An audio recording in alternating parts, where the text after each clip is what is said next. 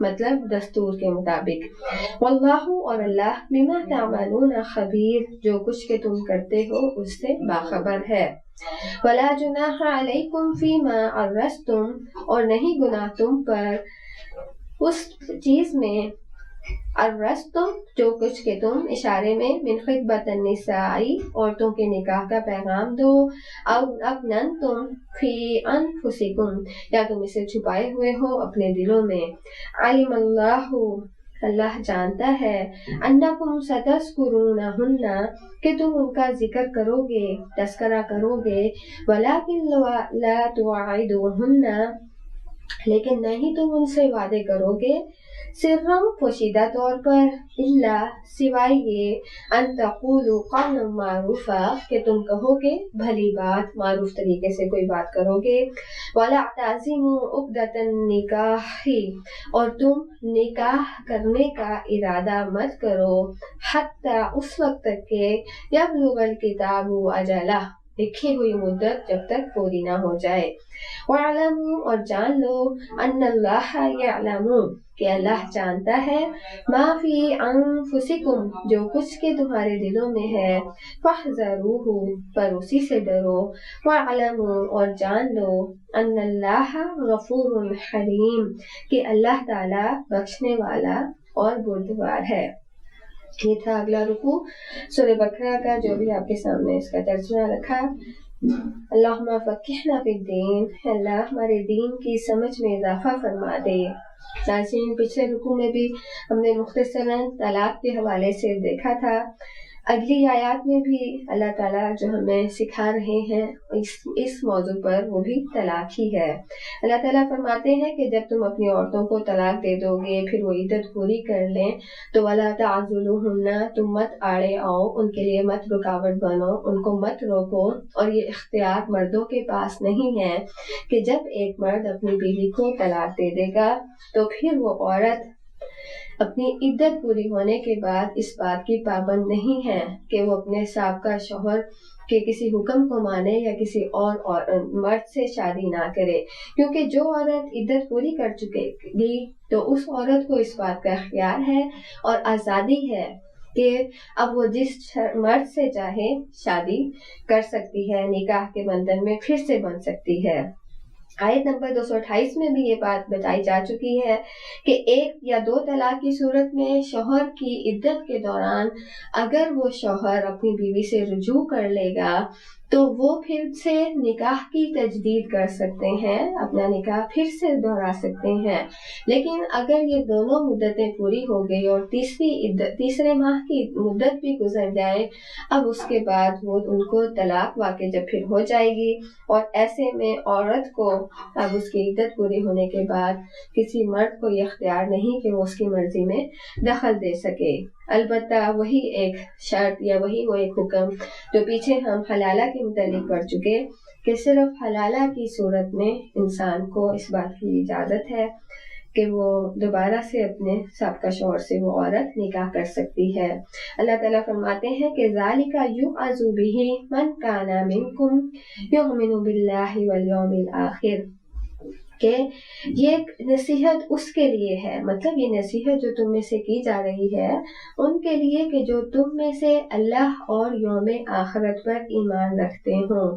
مطلب یہ ہے کہ ایک فرد تو وہ ہے کہ جو اللہ کے حکموں کو معاذ اللہ کوئی اہمیت ہی نہیں دیتا، اس کے نزدیک اس کی خواہشات، اس کے اپنے ارادے، اپنے اختیارات، اپنی صلاحیتیں ہی سب کچھ ہیں، تو ایسے میں جب کوئی فرد اللہ کے حکموں کو پس پش ڈال کر اپنی زندگی گزارتا ہے تو لا محالہ وہ آزمائشوں کا ضرور شکار ہوگا، اسے پریشانیاں اپنے کیے کی سبب ضرور آئیں گی۔ لیکن یہاں اللہ تعالیٰ ہمیں طلاق، عدت اور نکاح کے حوالے سے جو ہمیں نصیحتیں اللہ تعالیٰ فرما رہے ہیں اس میں اللہ تعالیٰ نے اس بات کو خاص کر دیا کہ یہ سب نصیحتیں اس کے لیے ہیں کہ جو اللہ اور یوم آخرت پر ایمان رکھتا ہو۔ ظاہر سی بات ہے کہ جو فرد اللہ پر ایمان لانے کے بعد اس بات کا خوف رکھے گا کہ مجھے اپنے رب کے آگے کھڑا ہونا ہے اور اپنے اعمال کا جواب دہ ہونا ہے، تو اس کو یہ فکر بھی لاحق ہوگی کہ میں نے اللہ کے کن کن احکامات کی اطاعت کی اور کن کی اطاعت مجھ سے رہ گئی۔ اللہ تعالیٰ فرماتے ہیں کہ ذالکم ازکی لکم واطہر، کہ یہ تمہارے لیے زیادہ پاک اور عمدہ طریقہ ہے۔ واللہ یعلم وانتم لا تعلمون، اللہ جانتا ہے اور تم نہیں جانتے۔ مطلب یہ کہ اب یہاں اللہ تعالیٰ اس بات کی انسان کو شناخت کرا رہے ہیں کہ طلاق، عدت، نکاح کے معاملات میں جو احکامات تمہیں دیے جا رہے ہیں یہ زیادہ بہتر اور زیادہ پاکی کے طریقے ہیں، کہ اسلام جو دین طہارت بھی ہے، کہ جس کی بنیاد ہی ایمان، اخلاص، تقوی اور طہارت پر ہے، جس کا بہت حصہ ہمارے دین کا انسان کو طہارت اور پاکیزگی سکھاتا ہے، وہی اسلام، وہی دین فطرت ہمارے معاشرے میں بھی پاک دامنی کے چلن کو عام کرنا چاہتا ہے، اور اس میں یہ آئے دن کی طلاقیں اور رجوع کرنا، آئے دن کے غلط اقدامات کی طرف بڑھنا کسی کو ہرگز سیبا نہیں دیتا۔ چنانچہ وہ طلاق اور عدت کے معاملے میں بھی اپنے احکامات کو کھول کھول کر بیان کرتا ہے، اور اس وقت نے ہمیں بتا دیا کہ تم اگرچہ خود کو عقل والا سمجھتے ہو، اپنی عقل کو مقدم رکھتے ہو، لیکن جان لو کہ تم نہیں جانتے وہ کچھ کہ جو کہ اللہ جانتا ہے، کیونکہ اللہ کا علم تو اس کا کوئی احاطہ کر ہی نہیں سکتا۔ اللہ کو تو ہر انسان محبوب ہے، کیونکہ وہ اس کی تخلیق ہے، خواہ کوئی مرد ہو یا عورت، اور وہ اللہ وحدہ لا شریک اپنے ہر بندے اور ہر بندی کے لیے اس کا خیر چاہتا ہے، اس کی بھلائی چاہتا ہے، اور اسی لیے وہ رب ہمیں نصیحتیں فرماتا ہے۔ آگے ذکر ہے آیت نمبر 233 میں کہ رضاعت کے حوالے سے کہ مائیں اپنی اولاد کو دودھ پلائیں پورے 2 سال، اس شخص کے لیے جو مدت رضاعت پوری کرانا چاہتا ہو۔ اگر طلاق دینے والا شوہر یہ چاہتا ہے کہ متعلقہ عورت اس کے بچے کو دودھ پلائے اور رضاعت کی مدت پوری کرے تو 2 سال تک اس عورت کی ذمہ داری سے انکار وہ نہیں کر سکتی۔ یہاں پر نہ صرف متعلقہ عورت کے لیے بلکہ ہر ماں کے لیے بھی یہ حکم ہے موجود کہ کسی بھی ماں کو جب اللہ اولاد سے نوازتا ہے تو اس کے اوپر یہ ذمہ داری عائد ہوتی ہے کہ وہ اپنے بچے کو پورے 2 سال تک دودھ پلائے، اور یہ اللہ کا وہ ایک خاص نظام ہے کہ جس کے سبب انسان نہ صرف ماں کی محبت سے اٹیچمنٹ حاصل کرتا ہے، ایک اس محبت اور تعلق میں اضافہ اس وجہ سے ہوتا ہے، بلکہ آج کی سائنس بھی یہ بات ثابت کرتی ہے کہ انسان کا دماغ جب اس کی گروتھ ہو رہی ہوتی ہے تو اس کا بہت سارا حصہ جو ہے وہ 2 سال کے عرصے میں مکمل ہو جاتا ہے۔ چنانچہ انسانی دماغ، انسانی ذہن اور انسانی جسم کی صحت اور تندرستی کے لیے یہ رضاعت بہت بڑا ایک حکم ہے جس کا اللہ نے ماؤں سے تقاضا فرمایا۔ وَعَلَى الْمَوْلُودِ رِزْقُهُنَّ، اور بچے والے کے ذمے ہے اس کا کھلانا، وَكِسْوَتُهُنَّ، اور اس کا پہنانا، کسوۃ لباس پہنانا، بالمعروف، مدت کے معروف کے مطابق، دستور کے مطابق۔ مطلب یہ کہ اس مدت میں بچے کے باپ پر یہ ذمہ داری ہے، چونکہ یہاں ذکر طلاق کا ہی چل رہا ہے، لہٰذا اس رضاعت کے معاملے میں بھی اللہ تعالیٰ نے کھول کر ہمیں سمجھا دیا کہ متعلقہ عورت کے جو اس بچے کا جو باپ ہے، اب اس باپ کے اوپر 2 سال تک یہ ذمہ داری ہے کہ وہ اس کا نفقہ ادا کرے گا، اس کا کھلانا، اس کا پہنانا اس کی ذمہ داری ہے۔ یہاں ساتھ ایک اور بھی اللہ تعالیٰ نے وضاحت فرما دی کہ وہ مرد جو بچے کا باپ ہے اس کے اوپر اس کی استطاعت، اس کی حیثیت کے مطابق اس بچے کے لیے خرچ کرنا اس پر لازم ہے۔ نہ یہاں ایسے ہوگا کہ وہ عورت جو متعلقہ خاتون ہے وہ اس کی حیثیت سے بڑھ کر اس سے تقاضا کرے گی، اور نہ ہی کسی مرد کو یہ زیب دیتا ہے کہ وہ اپنے بچے کو اس کے اخراجات میں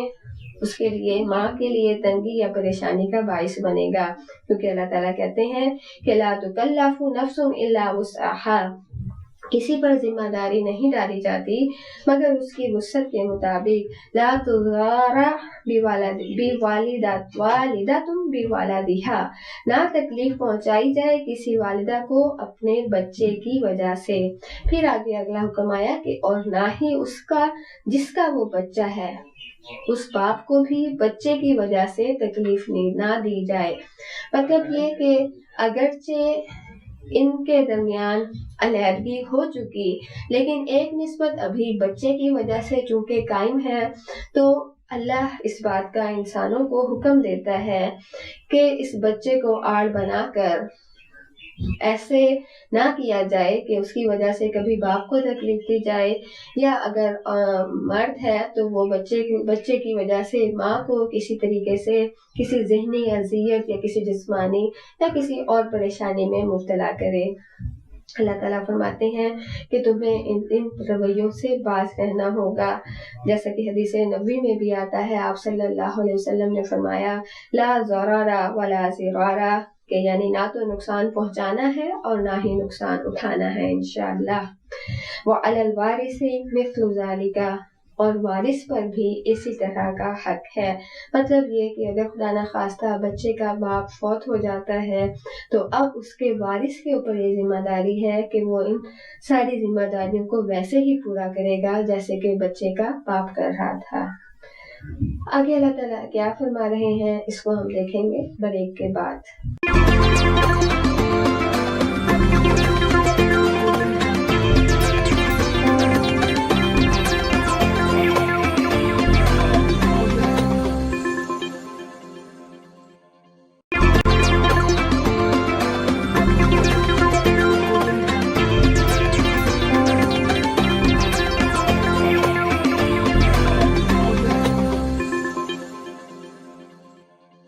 وقفہ ختم ہوا۔ اگلی آیت کے اسی اگلے حصے میں اللہ تعالیٰ فرما رہے ہیں کہ فَإِنْ أَرَادَا فِصَالًا عَنْ تَرَاضٍ مِّنْهُمَا تَشَاوُرٍ، پھر اگر ماں باپ چاہیں کہ دودھ چھڑا لیں 2 برس کے اندر ہی باہمی رضامندی سے، تو یہ بھی ایسا کیا جا سکتا ہے، لیکن اس کے لیے باہمی رضامندی کا ہونا ضروری ہے۔ فَلَا جُنَاحَ عَلَيْهِمَا، تو ان دونوں پر کچھ گناہ نہیں ہوگا۔ یہ اللہ کی طرف سے ایک ریلیف ہے جو بندوں کو دیا جا رہا ہے۔ وَإِنْ أَرَدْتُمْ أَنْ تَسْتَرْضِعُوا أَوْلَادَكُمْ، اور اگر تم ارادہ رکھتے ہو کہ تم اپنے بچوں کو کسی اور سے دودھ پلواؤ گے۔ ناظرین، عرب کے لوگوں کے ہاں ایک رواج یہ بھی تھا کہ وہاں رضاعت کروائی جاتی تھی۔ مطلب یہ کہ اگر کوئی ماں اپنے بچے کو دودھ نہیں پلا رہی کسی بھی سبب،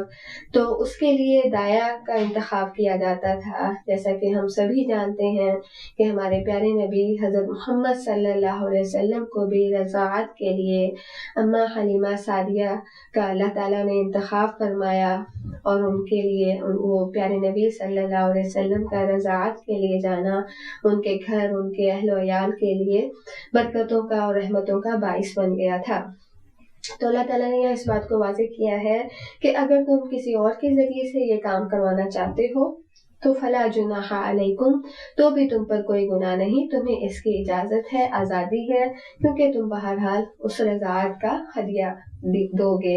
اذا سلمتم، آگے شرط یہ رکھتی گئی، اذا سلمتم ما آتیتم بالمعروف، جبکہ تم بچے کی ماں کو وہ سب کچھ دے دو جس کا تم نے دینا دستور کے موافق ٹھہرایا تھا۔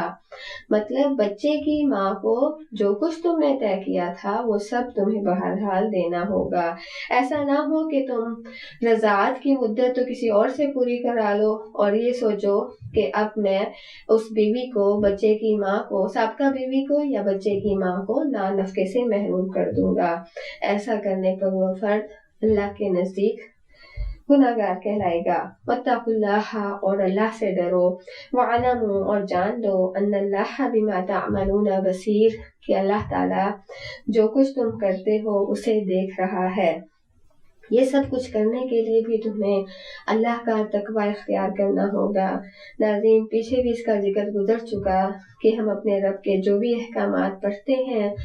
تو اس کے آخر میں یا اس کے آغاز میں ہی اللہ تعالیٰ ہمیں پھر سے اپنے سے جوڑتے ہیں کہ یہ سب کام جو تم کرو گے، اگر کسی خیر کو اختیار کرو گے تو اللہ کے تقوی کی خاطر، اگر کسی شر سے بچو گے تو وہ اللہ کا خوف رکھتے ہوئے یہ سب کچھ تم کرو گے، اس سبب کہ واللہ ان اللہ بما تعملون بصیر، کہ جو کچھ بھی تم کرتے ہو اللہ اسے دیکھ رہا ہے، اللہ تمہارے اندر کی نیتوں اور اخلاص سے بھی واقف ہے، اللہ تمہارے اندر دلوں میں چھپے ہوئے مفاد اور ان مطلب پرستوں کو بھی جانتا ہے کہ جو کوئی خیر کا کام کسی اور سبب کریں گے تو اللہ اس کو بھی جانتا ہے۔ وہ رب چاہتا ہے کہ وہ جب کوئی بھی اس کا بندہ نیکی کرے تو اس کو صرف اسی کی رضا کے لیے خالص کر لے، اور اگر کسی گناہ اور شر سے بچے تو اللہ کا تقویٰ رکھتے ہوئے بچے، کیونکہ وہ رب سب کچھ دیکھ بھی رہا ہے اور جان بھی رہا ہے۔ آیت نمبر 234 میں اللہ تعالیٰ فرماتے ہیں کہ والذین یتوفون، کہ جو تم میں سے وفات پا جائیں اور بیویاں چھوڑ جائیں تو وہ اپنے آپ کو عورتیں انتظار میں رکھیں گے 4 ماہ اور 10 دن تک۔ طلاق کے بعد اس میں ہم نے طلاق کی عدت کو بھی جان لیا۔ اب اگلا حکم اللہ رب العزت کی طرف سے یہ آ رہا ہے کہ عدت کا کیا طریقہ کار ہوگا۔ اس 4 مہینے اور 10 دن تک اس عورت کو اس کے گھر میں ہی رہنا ہوگا، اور یہ سب تاریخیں جو ہیں وہ قمری لحاظ سے ان دنوں کو پورا کیا جائے گا، مطلب چاند کے مہینوں کا حساب رکھا جائے گا۔ پھر اور مزید احکامات عدت کے حوالے سے احادیث مبارکہ میں موجود ہیں کہ اس عرصے میں وہ عورت سادہ لباس پہنے گی، وہ خود کو زیب و زینت سے آراستہ نہیں کرے گی، نہ زیور پہنے گی، نہ ہی آنکھوں میں سرما لگائے گی اور نہ ہی خوشبو لگائے گی۔ مطلب اس کا سجنا سورنا اس سے پہلے تک تو اس کے شوہر کے لیے تھا، اب اس کو یہ بیوگی اور عدت کے دن جو ہیں اس خاص طور پہ اس دورانیے کو سادگی کے ساتھ گزارنے ہوں گے۔ یہ رب تعالیٰ کا کڑا حکم ہے اور آپ صلی اللہ علیہ وسلم نے اس کے متعلق نصیحتیں فرمائی ہیں، اس کی ڈیٹیل آگے کتب میں دیکھی جا سکتی ہے۔ فَإِذَا بَلَغْنَ أَجَلَهُنَّ، پھر جب ان کی عدت پوری ہو جائے، مدت گزر جائے، تو پھر ان پر نہیں گناہ ہے کہ جو کچھ بھی وہ کریں گے اپنے معاملے میں دستور کے مطابق۔ مطلب جیسے پہلے ہم طلاق کے حوالے سے پڑھ چکے کہ اس کی عدت پوری ہونے کے بعد بھی عورت کو اس بات کی آزادی ہے کہ وہ نکاح ثانی کر لے۔ اب جب اس کا شوہر وفات پا چکا ہے تو اس عورت کو اس بات کی آزادی ہوگی کہ عدت کے گزر جانے کے بعد وہ نکاح ثانی کسی اور مرد سے نکاح کر سکتی ہے، اور ایسے کرنے میں معاشرے کے اوپر ایک اور ذمہ داری مزید یہ عائد ہوتی ہے کہ بجائے اس کے کہ اس پر لان تان کی جائے، اس پر غلط قسم کے فکرے کسے جائیں، اس کو عزت اور احترام کے ساتھ بخوشی کسی اور کے گھر میں رہنے اور بسنے دیا جائے۔ یہ ہمارے اسلامی معاشرے کا حسن ہے۔ اللہ تعالیٰ فرماتے ہیں کہ جو کچھ تم کر رہے ہو اللہ اس سے باخبر ہے۔ وَلَا جُنَاحَ عَلَيْكُمْ، اور تم پر اس بات کا گناہ نہیں ہے کہ اس میں کہ کنایہ و اشارہ میں ظاہر کر دو کہ تم ان عورتوں سے نکاح کرنا چاہتے ہو، ان کو پیغام نکاح یا پوشیدہ رکھو اسے اپنے دلوں میں۔ مطلب یہ کہ تم اس کو پیغام دے سکتے ہو اور اللہ جانتا ہے کہ تم اس کا تذکرہ کرو گے۔ بہرحال جب بھی کوئی اللہ کا بندہ اس دنیا سے جاتا ہے تو ہمارے معاشرے میں، ہمارے اہل خانہ میں اور دوست احباب میں یہ سب کو علم ہوتا ہے کہ کون دنیا سے گیا ہے اور وہ پیچھے اپنے کس زوج اور کتنے بچوں کو چھوڑ گیا ہے۔ تو ایسے میں کوئی اللہ کی رضا کی خاطر اس بیوہ خاتون سے نکاح کرنے کا ارادہ رکھتا ہے تو وہ اس نکاح کا ارادہ کر سکتا ہے، اس کا تذکرہ بھی کر سکتا ہے، لیکن یہاں پر بھی پھر اللہ تعالیٰ نے ایک اور ہلکا سا ہمیں حکم دے دیا کہ تم ان سے نکاح کا وعدہ نہ کر رکھو چھپ کر۔ کہ اللہ تعالیٰ جو بھی حکم ہمیں دیتے ہیں ان سب کے بارے میں اعلان کرنے کا کہا جاتا ہے، چھپ کر خفیہ سرگرمیاں، چھپ کر دوستیاں آشنائیاں اللہ کو پسند نہیں، تو لہٰذا نکاح جو کہ ایک جائز اللہ کا حکم ہے اس کو پورا کرنے میں نہ ہی کسی کو آر سمجھنی چاہیے اور نہ ہی اس کے لیے کسی کے چھپنے کی ضرورت ہے، بلکہ تم اس پیغام کو دو گے، اور مگر کس طریقے سے الا ان تقولوا قولا معروفا، کہ تم یہ بات صرف معروف طریقے سے کہو گے، کہ جیسا کہ ہمارا ہاں عام رواج ہے کہ جب بھی کسی کا کوئی نکاح کا ارادہ ہو تو وہ اپنے بڑے سے، اپنے ولی سے اور متعلقہ خاندان سے پیغام دے کر اس سلسلے کو آگے بڑھایا جاتا ہے تو ایسے ہی اس متعلقہ اس بیوہ خاتون سے نکاح کے لیے مرد پیغام دے سکتے ہیں، اور یہ کرنا بہت بڑی نیکی ہے۔ وَلَا تَعْزِمُوا عُقْدَةَ النِّکَاحِ، اور تم نکاح کے گرہ کی ارادہ مت باندھو، عزم مت کرو، حتیٰ اس وقت جب تک کہ عدت پوری نہ ہو جائے۔ مطلب یہ ہماری شریعت کا ایک قانون ہے کہ عدت پوری ہونے سے پہلے آپ اس سے نکاح کا ارادہ بھی مت کرو، اور جان لو ان اللہ یعلم، کہ اللہ جانتا ہے ما فی انفسکم، جو کچھ کہ تمہارے دلوں میں ہے، فاحذروہ، بس اسی سے ڈرتے رہو۔ اب یہ ارادوں کا باندھنا، عزم کا ظاہر ہونا، یہ سب تو زبان سے تو ہوگا ہی، لیکن میرا رب اس کے متعلق فرماتا ہے کہ تم اس ارادے کو نہیں ظاہر کرو گے۔ اگر تمہارے دلوں میں یہ سب موجود ہے تو اللہ کو تو بہرحال یہ سب معلوم ہے، لیکن عدت پورے ہونے سے پہلے تم اپنے ارادوں کو لوگوں کی زبان تک نہیں، دماغ اور ان کے علم تک نہیں لے کر آؤ گے۔ وَاعْلَمُوا، اور جان لو، ان اللہ غفور حلیم، یہ بھی جان رکھو کہ اللہ بخشنے والا اور بردبار ہے۔ ایسا اس لیے کہا گیا کہ اس سے پہلے اگر تم سے کوئی خطا ہو گئی ہے تو تم استغفار کر لو، تم توبہ کر لو، تم اپنے رب کو معاف کرنے والا پاؤ گے، کیونکہ وہ بردبار ہے، وہ تحمل والا ہے، وہ اپنے بندوں کو اس کی غلطی پر فوراً سے ہی نہیں پکڑ لیتا، بلکہ وہ ڈھیل دیتا ہے، وہ انسان کو مہلت دیتا ہے کہ وہ اپنی غلطیوں پر نادم ہو کر اپنے رب سے معافی مانگ لے، اور سچے دل سے اس کے ہاں توبہ جب وہ کر لے گا تو میرا مالک ان کی غلطیوں کو معاف کرنے والا ہے۔ ناظرین، آج کے رکوع میں ہم نے دیکھا کہ اللہ تعالیٰ نے ہمیں یہ حکم دیا کہ طلاق کے معاملات کو تم کیسے نمٹاؤ گے، پھر طلاق کے دوران اگر اس متعلقہ خاتون کا بچہ موجود ہے تو اس کے لیے تم رضاعت کے معاملات کو کیسے ادا کرو گے۔ پھر اگلا حکم ہمارے لیے آیا کہ جب تم میں سے کسی کو موت آ جائے اور ان کے ازواج موجود ہوں تو وہ اپنے عدت کو کتنے عرصے تک پورا کرو گے، جسے ہمارے ہاں اردو زبان میں عدت کہا جاتا ہے۔ مطلب یہ کہ اس گنتی کو 4 مہینے اور 10 دن تک وہ خواتین کیسے پورا کریں گے۔ پھر اللہ تعالیٰ نے اسی رکوع میں ہمیں اس سے اگلے مرحلے کا بھی سمجھا دیا اور خبر دے دی کہ جب ان عورتوں کی عدت مکمل ہو جائے تو یہ عورتیں بہرحال اس معاشرے کا، اس شریعت اور قانون کے ماننے والوں کا حصہ ہیں، تو تم ان عورتوں کو عزت اور احترام کے ساتھ کیسے تم نکاح کر کے اپنے گھروں میں بیاہ کر لے کر آؤ گے، تاکہ ان کے اوپر سے جو بظاہر ایک چھینی گئی ایک چادر کے ہٹ جانے کی وجہ سے جو ان کو ایک غیر محفوظ سا وہ خود کو اپنے آپ سمجھتی ہیں، ان کے نان نفقے کا بھی اہتمام ہو، ان کے اوپر کوئی آنچ بھی نہ آنے پائے، اور وہ پھر اللہ کی بندیاں پھر سے کسی رشتہ میں جڑ کر اللہ کے حکموں کو پورا کرنے والی بن جائیں۔ لہٰذا یہ اس لیے بھی ہے کہ تاکہ وہ خواتین جو اپنی ازدواجی زندگی گزار رہی ہوتی ہیں، اور بالخصوص جو نوجوانی میں ہی اللہ نہ کرے کسی کو بیوگی کا شکار ہو جاتی ہیں، تو ان کے اوپر ایک ہمارے معاشرے کے مردوں کی ایک خاص ذمہ داری بنتی ہے۔ اور ایسے میں اگر کوئی شادی شدہ مرد بھی ان بیوہ خاتون سے شادی کرنا چاہے گا تو اس میں پھر ہم خواتین کے لیے بھی یہ ایک ذمہ داری ہم پر عائد ہوتی ہے کہ وہ اگر جانتی ہوں کہ ان کے شوہر اتنی استطاعت رکھتے ہیں تو وہ سپیس دیں اور فراخ دلی سے آنے والے کے لیے اپنے گھر میں جگہ دیں، تاکہ اس معاشرے کا حسن برقرار رہے، اور اللہ یقیناً ایسے اپنے بندوں سے ضرور خوش ہوگا۔ اور ان سارے معاملات کو کرنے میں اگر کہیں کوئی غلطی اور کوتاہی ہو جائے تو وہ اللہ غفور رحیم ہے،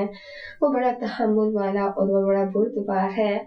کام میرا اور آپ کا یہ ہے کہ اس دورانیے میں کسی غلطی اور کوتاہی پر ندامت کے ساتھ، شرمندگی کے ساتھ اپنے رب سے اپنی خطاؤں کی معافی مانگیں، اور اللہ سے رجوع کر لیں، انشاءاللہ وہ ہم سب کو ضرور معاف کر دے گا۔ اللہ ہمیں عمل صالح کرنے کی توفیق عطا فرمائے۔ وما علینا الا البلاغ۔